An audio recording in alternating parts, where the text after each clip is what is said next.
کہ ان حالات کے اندر جن میں آج ساری دنیا دبی ہوئی ہے،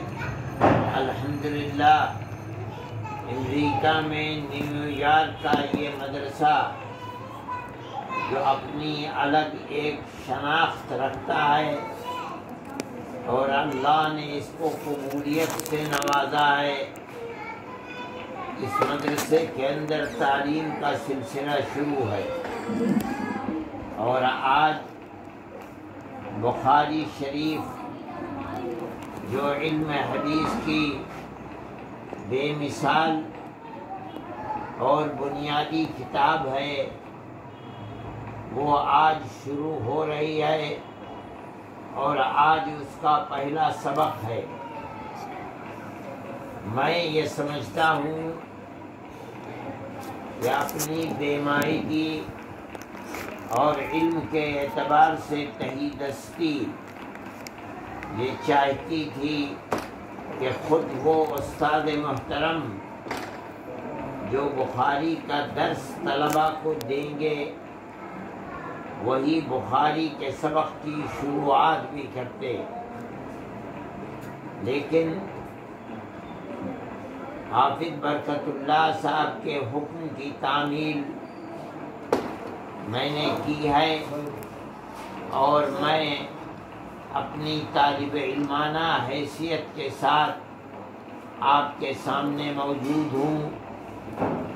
اور آج الحمدللہ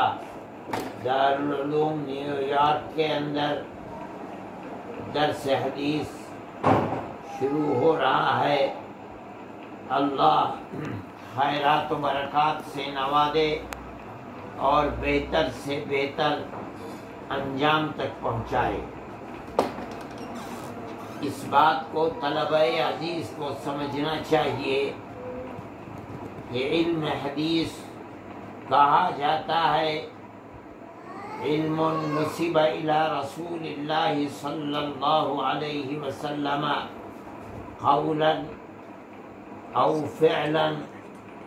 او صفتا او تقریرا، یعنی یہ وہ علم ہے جس کی نسبت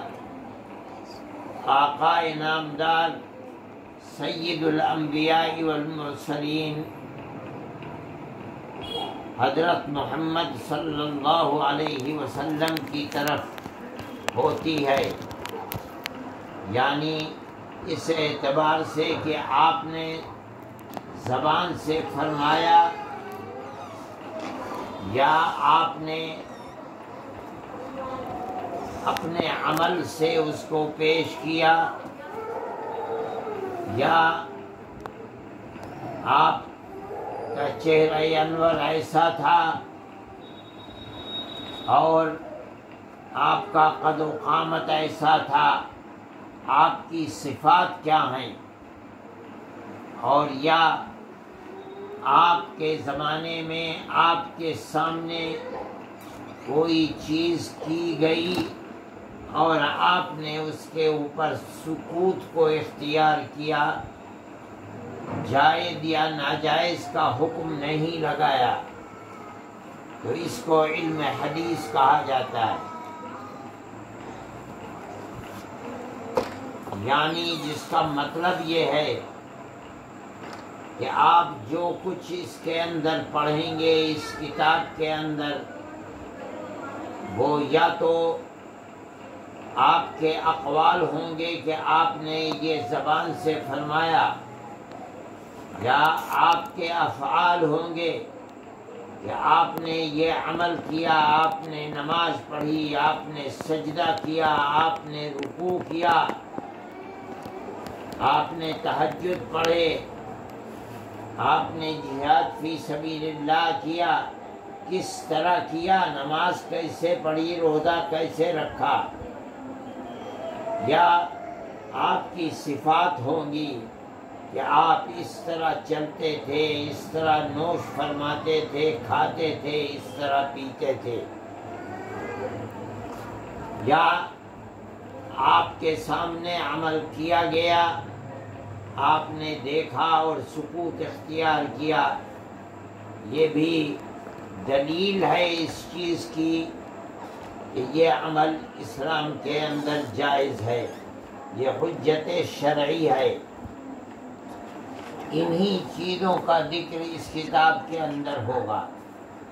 علم حدیث کی بہت سی کتابیں ہیں، آپ بھی اس کتاب کے ساتھ امام مسلم کی جمع کی ہوئی کتاب کو پڑھیں گے، ابو داؤد، امام ترمذی، امام نسائی، اور اسی طریقے پر موطا امام مالک، موطا امام محمد رحمہم اللہ، ان کتابوں کو آپ پڑھیں گے۔ لیکن امام بخاری کی یہ کتاب ان تمام کتابوں میں امتیاز کی صفت رکھتی ہے، اس لیے اس کتاب کو اصح الکتب بعد کتاب اللہ کہا گیا ہے۔ اللہ کی کتاب کے بعد یہ کتاب سب سے صحیح ترین کتاب ہے۔ جو روایات اس کے اندر آئی ہیں وہ جو اپنا درجہ رکھتی ہیں، عام طریقے پر دوسری کتابوں کے اندر احادیث جو جمع کی گئی ہیں ان کا یہ رتبہ نہیں ہے۔ اس لیے اس کتاب کے پڑھنے اور پڑھانے کی طرف اور کتابوں کے مقابلے میں خاص طریقے پر ہر زمانے میں توجہ زیادہ دی گئی ہے۔ صاحب کتاب نے اب آپ جب اس کتاب کو شروع کریں گے تو آپ کو محسوس ہوگا کہ سب سے پہلے جس روایت کو، جس چیز کو لا کر رکھا ہے وہ وحی سے متعلق چیز ہے۔ انا اوحینا الیک کما اوحینا الی نوح والنبیین من بعدہ۔ امام بخاری رحمۃ اللہ علیہ آپ حضرات کی توجہ اس طرف مبذول کرنا چاہتے ہیں کہ اس کتاب کے اندر جو کچھ آپ اللہ کے نبی ارشاد فرماتے ہیں وہ ما ينطق عن الهوى ان هو الا وحی یوحی ہے، یعنی یہ سب وحی ہے۔ جس طرح سے وحی انبیاء سابقین کے اوپر اترتی رہی ہے جو اس آیت سے ثابت ہے، اسی طریقے پر وحی نبی کریم علیہ السلام